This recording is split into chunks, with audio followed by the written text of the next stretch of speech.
koleyo ejjude obulimba. This was a good lie. Bulimba bungi nnyo naye bulina colors.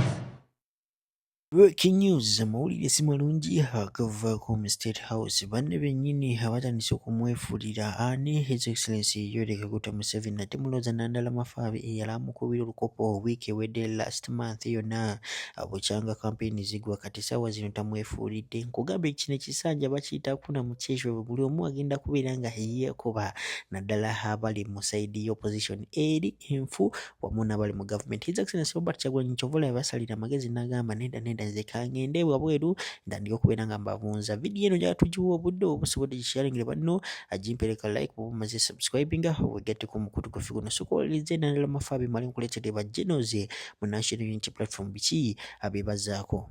Kyala Munyagwa agenze muzikala but tosobola kuba ne transition that you are raising a flag, you are putting down a flag on a rigged election. Akarulu kali katya, do you have an election? Bigwola begwanga ejemikolo esobola okujja nga nabo ovuganya nabo because gwoga tebakuyisa abala bali mu exile, abala bali mu komera. You see transition gye twali twogerako, but the lie ye mukulu Muhoozi Kainerugaba omudumizi w'ejjiri gwanga mukulu Muhoozi Kainerugaba yes CDF nti yawaayo instruments eri president omulonde Muhoozi nti yawaayo instruments of a commander in chief eri mukulu Museveni. Who makes the other? Ani awa munne instruments. Mukulu Museveni yawa instruments of CDF to Muhoozi. yes Not the other way around. By the way, nachine ekiroto tekisoboka. Because oyina enjala, you have not eaten, wewe wase wabino ganto sobola okulota ekiroto ekyo. Nti Uganda esobola okulaba Adam Mukungu.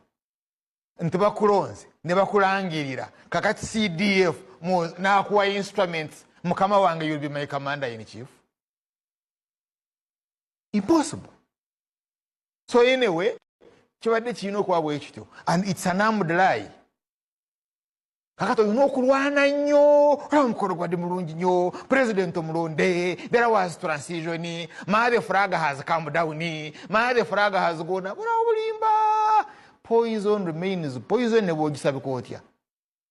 Kyobolaba eddagala liri expired, waliwo abeko ekipande nga kinene. Akapande aka expired. Ebiwandiikiddwako nti expired date. Kaba katoneyo wansi. Babukwekeeyo. Because you struggle to hide the truth. The truth is, tewana kubeerawo transfer of power okuva eri mukulu Museveni and family back to the population. Ngabo twakiteesaako in 1995. Ekyo bwe kiriba, then oliraba the genuine flag. So tulabye ki? Alright, nga tubitadde ku mabbali njagala zino video bulungi nnyo. Hanopo Diaspora agamba nti international community evuddeyo netabukira His Excellency Yoweri Kaguta Museveni egambye egenda mutwala mu ICC kama mbaya ne mbaye. Beddala bakooye okubeera nga abalaba babonaabona mu mawanga agatali gaabwe. Nkugambye America wemalira Iran bwe batyo kigambye kubeera nga abakulu ababiri Paul Kagame wamu ne General Museveni be bagenda okuddako. Video njagala ozigetegereze bulungi nnyo owulize ono omusajja nkugambye Hanopo Diaspora yabingiddemu dda. Wuliriza a video very important. Excellency Robert Kyagulanyi Ssentamu aka Bobby Wine. Museveni must go. Museveni is a killer. Museveni is a thief. Nokwata ekipande. Museveni abantu babano batulugunyiza. Abazungu ne bakitunako bwe bati. Lwaki bazungu? Kuba be basupportinga dictator.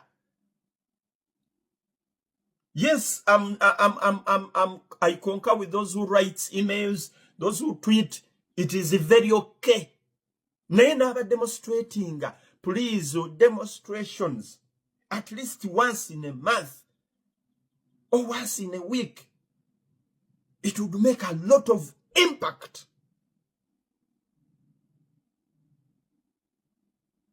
So baganda bange ab'e California, bwenti bwe nagenda e Washington DC era ne bagala okukikuba ekyokwekalakaasa Chuma abalagira ati okwekalakaasa nze siina gwe ndagira kwekalakaasa. If I come to a place nengamba nzize Michigan, nzize Rome, ngenze Greece, nze mba mmanyi nti ngenze kwekalakaasa ng'omuntu omu. So if I call on brothers and sisters, comrades in the struggle to join me, I'm not commanding anyone. Please get me right. Kati ebintu ebyo mukola you make me monda bisanti nze mukyama. China kiraga nti you people were compromised. Kubanga kakati omuganda agamba bwolaba kabirako nga weesunako. If someone has come to help you lift the burden you have, do not condemn that person. Jubilate in your heart. Say to yourself, I'm lucky. So and so has come to carry with me my burden, my cross. Chuma, hatulagira ngani. Sina gwendagira. Ne muganda wange Kyagulanyi Ssentamu gwe muyita president wammwe. Obanze mukama wange oba president wange. Yagamba bwolabanga ekintu kyetaagisa tolinda bakama abo kulagira. But it's so unfortunate abantu mutusindika okulowooza nti mwalya. Ate temwagala kuva before. Muganda ye chapter leader yenna afuna video eno. Bw'oba walya ssente, bw'oba omanyi oli compromised nga bakutiisatiisa, ngodde entebe n'okomawo. Nkusaba mbuwombeefu. Resign. Ekifo kiveeko.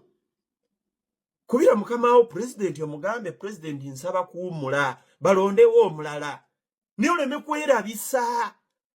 Finally, up top boss azzeemu abo abadde bamulumba naddala ba NRM abadde bagamba nti no yeesonyiwe Janet Kata Museveni facility wa Uganda. Naye n'abagamba nti no ye Babi Kyagulanyi nga temwamwisonyiwa ng'akyali wano mu Uganda nga mumulumba ewuwe wali Emage. Imagine mu nnyumba ye kati ono ye gwe nnumbye mu social media lwaki mulumirirwa nnyo okusinga oli gwe mwalumba ewuwe.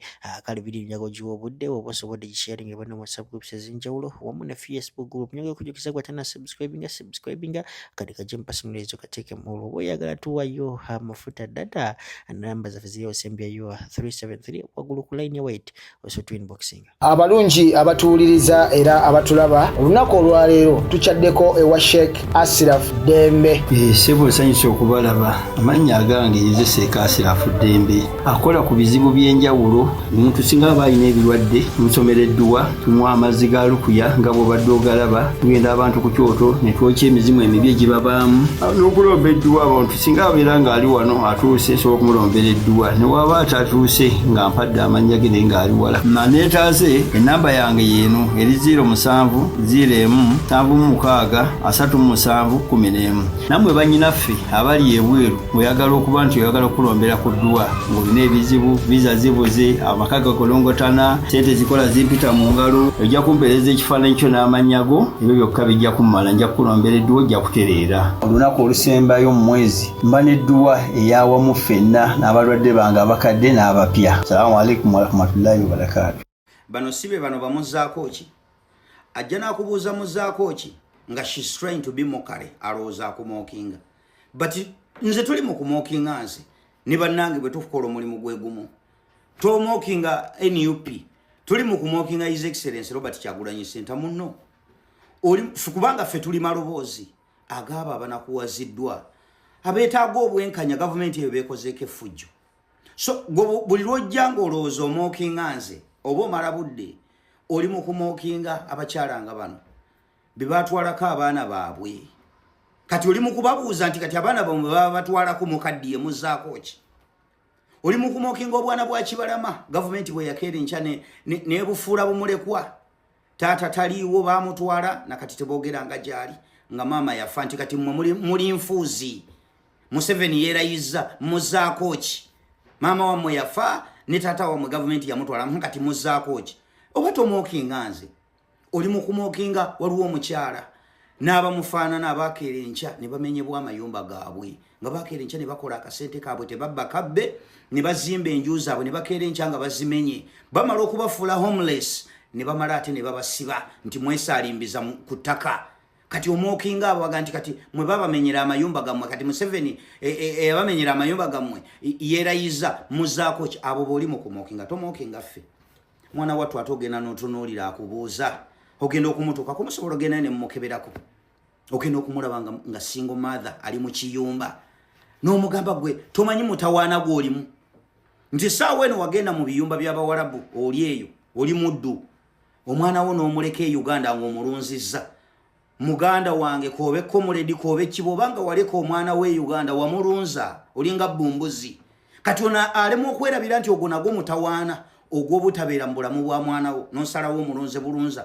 ng'okuba kasimu ne bamugamba nti maama wo akwagala n'abuuza nti maama wange mutegeeza maama wo ku ssimu gwe tonnamanya nti oli mu mutawaana akubuuza ozzaako ki ng'agezaako kubeera mu kale tamanyi nti ali mutawaana basinga bakyasula mu butanda bakyasula mu butandaalo si mu butanda bakisalako obusazi naye musula mu butandaalo mulinga bintu edda omanyi bwe bayozanga ebintu wansi walibeerawo masowaani bikopo majiiko kati gwe tukubuuza mu bintu oli ki oli jiiko oli kikopo oli sowaani tonnamanya butya bw'ogenda kuva mu katandaalo obuuza abantu abapulaningira bayiyiza eggwanga